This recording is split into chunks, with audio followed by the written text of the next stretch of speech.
কি আমার নাম ফয়সাল হোসেন। জোরে বলো। নাম কি? ফয়সাল। কি ঘটনাটা কি করছিল? ঘটনাটা মারামারি।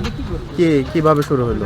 কিভাবে প্রথম মনে করেন আমাকে ক্লাস আছে না, ওই ক্লাসে মানে একটা পুরো ছেলে লাইট ভাঙছে।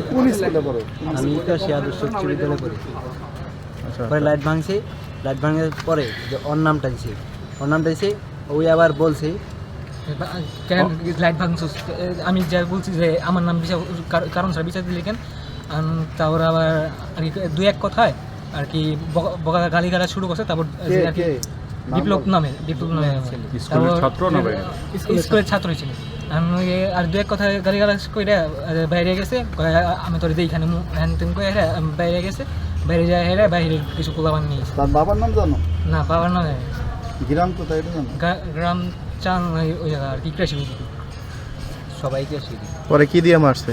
আমাকে আসছিল ওই হাতুর দিয়ে বাড়ি দিচ্ছে এখানে, আর অস্ত্র দিয়ে তোমার কি দেয়া? ছুরি ছুরি দিয়ে কি করছে? পোচ মারছে।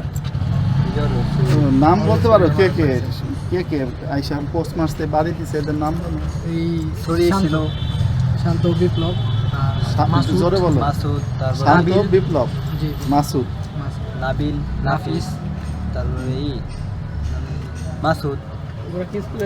ছুরি কার হাতে ছিল? ছুরি ছিল বিপ্লবের হাতে, বিপ্লবের হাতে ছুরি ছিল, আর শান্তর হাতে হাতুর ছিল। আর ওদের কাছে আরো কিছু অস্ত্র আসলো, কিন্তু ওরা আর কি কয়টার দিকে এই ঘটনা? 12টা। আজকে দুপুর 12টায়। পরে স্কুল ছুটি দিয়ে দিছে? ছুটির সময় না, মানে 2 ক্লাস হয়েছে, সারা বের হয়েছে, ওরা দামদম বাইরে বেরিয়ে তোমাদের এইখানে নিয়ে হাসপাতালে কে নিয়ে আসছে? আমরা হাসপাতালে একাই আইছি। আমাদের স্যাররা ওখানে পাঠাইছে, আমার কোনো স্যারও আসে নাই। আমরা আমাদের বাইরের কিছু গার্জেন আসলো, তাদের ছেড়ে আমরা একা আসি। আর আমরা কিছু জন একাই আসছি। আমাদের তাও স্যার আসছিল। বাদী হয়েছে কেরা? বাদী হয়েছে আমরা এই পাশে